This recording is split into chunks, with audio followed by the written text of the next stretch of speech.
E na história de hoje nós temos um mestre com seus discípulos numa floresta e eles param numa clareira. O mestre pede auxílio dos discípulos para acender uma fogueira, porque a noite está chegando, o frio está chegando, e ele aproveita, como todo bom mestre, esse momento para dar o ensinamento. E ele fala: a jornada espiritual, o desenvolvimento pessoal é como acender essa fogueira. No início ela gera incômodo por conta da fumaça que sai da fogueira, que machuca os nossos olhos, nos faz lacrimejar e dificulta a nossa respiração. Mas logo depois que a fogueira está devidamente estabilizada, não tem mais essa fumaça e a gente encontra a claridade e o calor.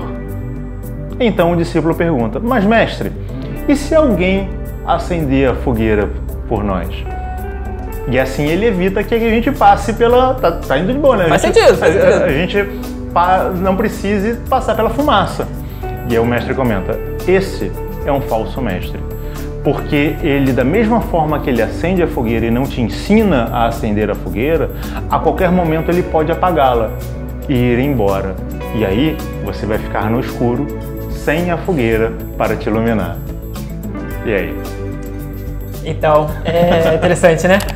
Tem pelo menos 2 pontos nessa história que eu acho que se destacam bastante, né? E o primeiro deles é justamente a parte da jornada ser como acender a fogueira, né? E assim, eu não sei se vocês que estão nos assistindo já tiveram a oportunidade de acender fogueira. Eu já tive, poucas vezes, mas assim, eu sou um rapaz da cidade, mas eu já tive essa oportunidade algumas vezes ou se não teve, acender uma churrasqueira. É extremamente desagradável. Não é agradável em sentido nenhum. Eu, pelo menos, nunca gostei. E essa sensação é muito ruim mesmo. E é muito interessante, porque quando eu estava ouvindo essa história que o Paulo contava, eu lembrei dessa sensação. E, de fato, é uma sensação muito desagradável, só que ela é necessária.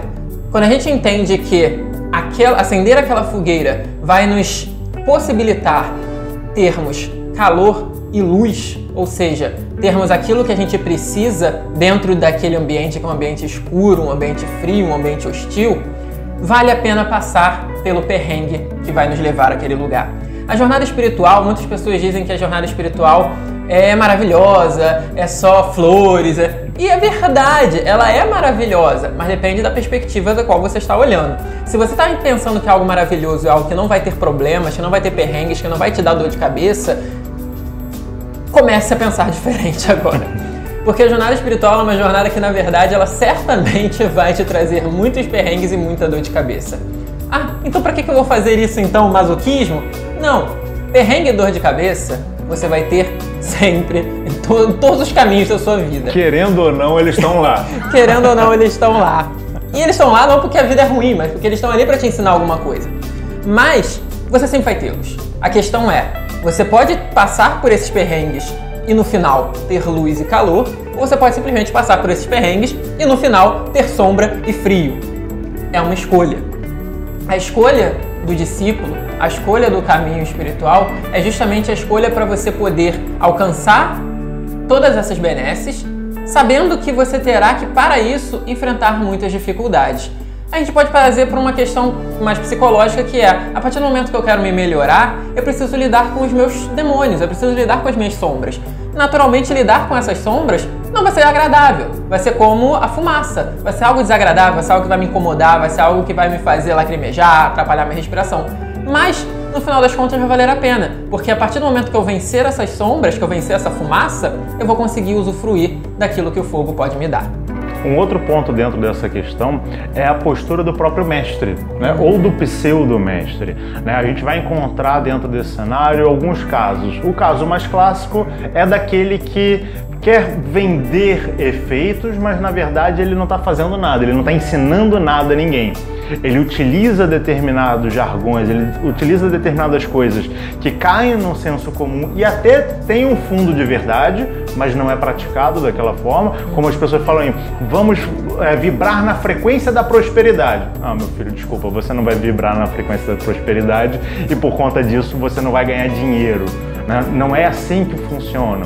Existem outras coisas que devem ser feitas também, só que a pessoa não vai te falar. Por quê? Porque ela quer que você fique presa a essa própria pessoa.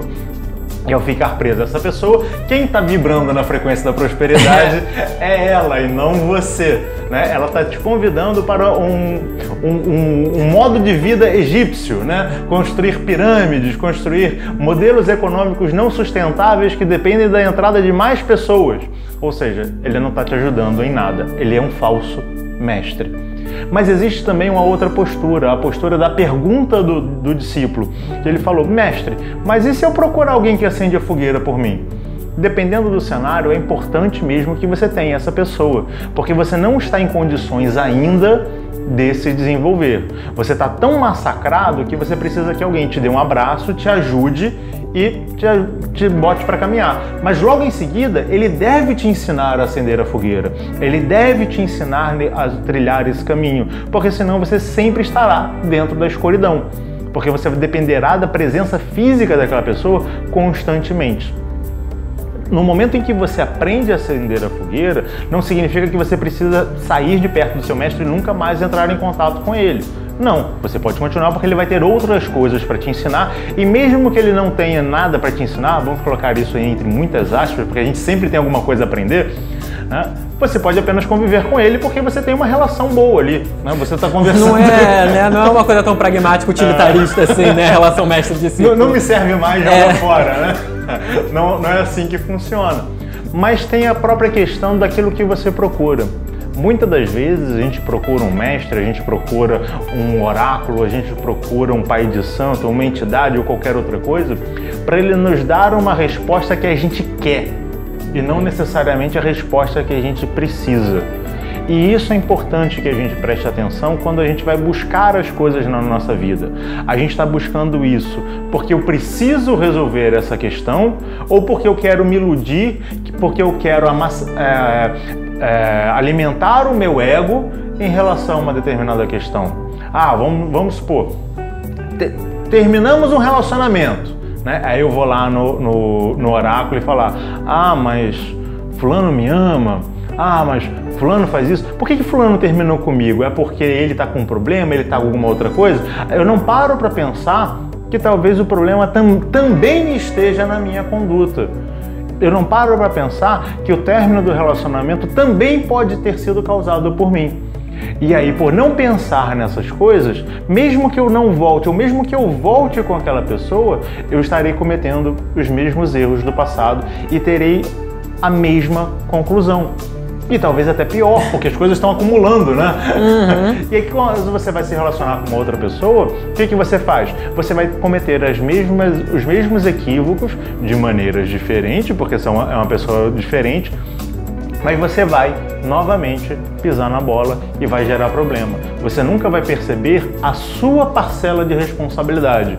É uma coisa que a gente sempre fala aqui no Pedra de Afiar. A situação gera limitações. A gente inclusive tem um vídeo falando sobre limitações, sobre viver no limite. Ela vai gerar limitações, mas você tem responsabilidade por uma parcela desse cenário. Então, aprenda a ser responsável por ele. Busque um mestre de verdade. E até a próxima. Tchau, tchau.